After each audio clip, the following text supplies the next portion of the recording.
What am I gonna do today? Take a look at the calendar. It's, uh, uh, Zoom, no, make food, order food. Sleep.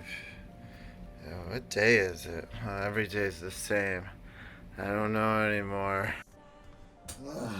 Well, since every day seems to just run into itself and be blending in this COVID world and all this pandemic stuff, I guess I might as well tell you my top 10 games on PC that I think you all should play during a pandemic, since we are in a pandemic and there's probably no other time that this video is going to be useful or even relevant besides this time. At least we can only hope that this is the only time that this video is going to be relevant. Anyways, here's my top 10 Steam games to play during a pandemic. Have fun! Number 10. Maybe you're one of those people that think this pandemic isn't a big deal. The death rate isn't high, or masks are dumb. You think this pandemic is weak. Well, in that case, why not make your own pandemic? And Plague Inc., you can do just that. What's better than living out the irony of playing a plague game during a pandemic? You can show all your friends what you would have done if you were COVID. That way they would seriously reconsider both your mental health and their friendship towards you. Nothing will stop Poo Boo. Nothing will stop Poo Boo. Poo Boo will destroy the world! Plague Inc. Number 9. Perhaps you would want to know what the world would be like after an apocalyptic event like a deadly pandemic. Although I don't think COVID will get this bad, the original Fallout can give you that possible outcome. That very, very, very low possible outcome. I picked the original Fallout because it's a good old-fashioned PC game. Lots of reading, lots of exploring, and most people haven't played this one compared to the other Bethesda-made games, 3, 4, 76. It's a game that is cheap and it's easy to get lost into, so go live out our possible future in the first Fallout game. Number 8. This game is great. It's an easy pick up and play that most people already own, and if you don't own it, the good news, it's going to go free to play by the time this video is out. It's RCs playing soccer. I mean, that's it. Pretty straightforward. Grab a friend, party up, now you're playing RC soccer with your friend. I don't know what else to say about this game. It's soccer. It's fun. Play it. I don't know what you want. Go away! Number 7. I had actually only played a little of Hat in Time before making this video, but I thought it would be the perfect game. For the same reason I think another game on the list coming up later would be. A Hat in Time is cute, relaxing, and happy. It's a light-hearted game with a really good game mechanic, and that's just simple platforming. That's what we need in times like these. Light-hearted fun. And A Hat in Time gives you that and more. Number 6. This is the other game I was talking about during Hat in Time. Being a pandemic can be pretty depressing. People are getting sick, things are shutting down, your 4th grade teacher is posting on Facebook how the pandemic is made up and is a conspiracy to unelect the President of the United States. Yeah. Well, Crash Bandicoot is anything but depressing. This remake oozes color and expressive joy. Crash is a nut that makes the best faces. The music is joyful, and with the Insane Trilogy, you get 3 games in one, which is great because you're going to have a lot of free time now. Some levels can be a bit unfair, like the one with the bridge, you know which one I'm talking about, and have that 1990s toughness, but for the most part, this game is a great time. Except that bridge level.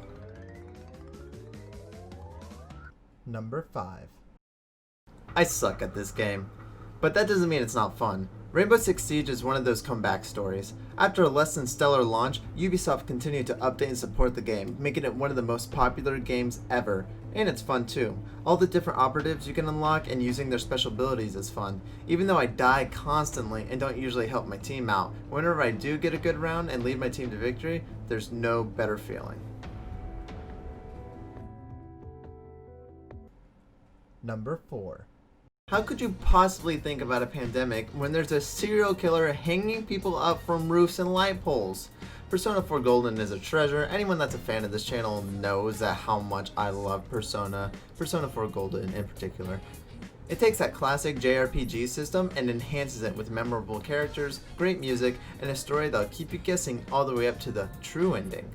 The Steam port of this game is also great. I find myself so many times just stopping and looking around at all the detail.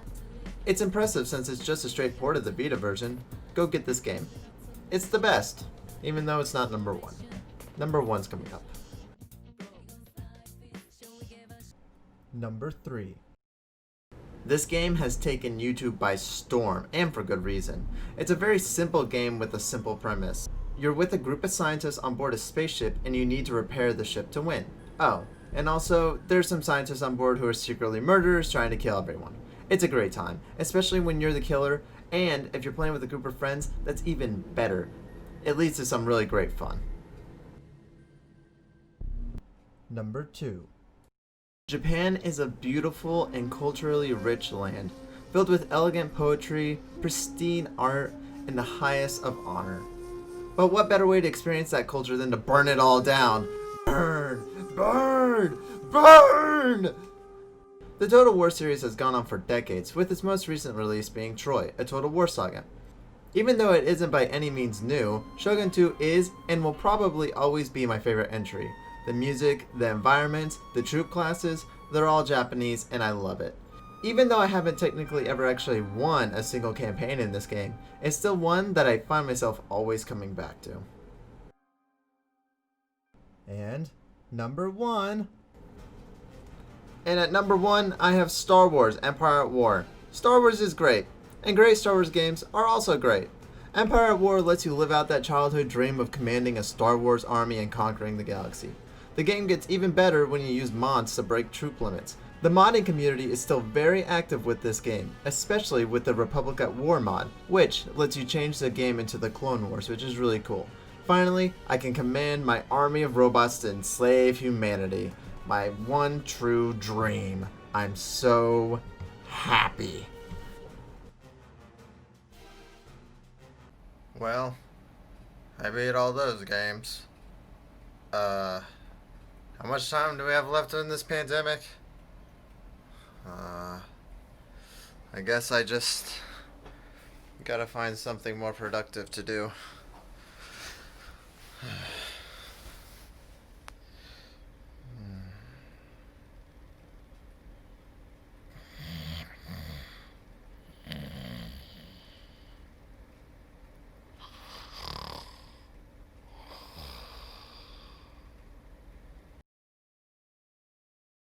Hey guys, thanks for watching the video today on my top 10 games to play during a pandemic. Now I know this video is a little lighthearted and fun, but I do want to know that this pandemic is serious and I hope everyone is staying safe and as healthy as possible. I didn't mean anything offensive by this, I just thought this would be a timely video to do. Like I said, I do take this very seriously, the pandemic, and I hope everyone's staying safe and healthy, because I love you all. So right here I have my end slate. On the right you can check out the Persona 4 Golden Let's Play. A new episode of that should be releasing pretty soon. And then on the left, my other ThatOneAndrew video that I made, Lord knows how many years ago now. It was over Dora the Explorer on the Game Boy Advance, so you know it's a good one. And then on the bottom left I have my social media links. You can follow me on Instagram, Twitter, and of course my YouTube channel down there. Twitter is the one that I use the most. Instagram I rarely use at all, so if you're looking to see what I'm up to and to see what I'm doing, go ahead and follow that Twitter link. If you like this video, go ahead and give it a like, and then please go check out my other videos on my channel. I do a lot of unboxings and kind of daily vlogs and gameplay videos and really anything, honestly. This is a very variety channel, I'd have to say. I love Persona though, so if you're a big Persona fan, go ahead and subscribe, and trust me, there will be Persona videos in the future. Anyways, thanks for watching. I appreciate you all, and I'll see you guys in the next video. Goodbye.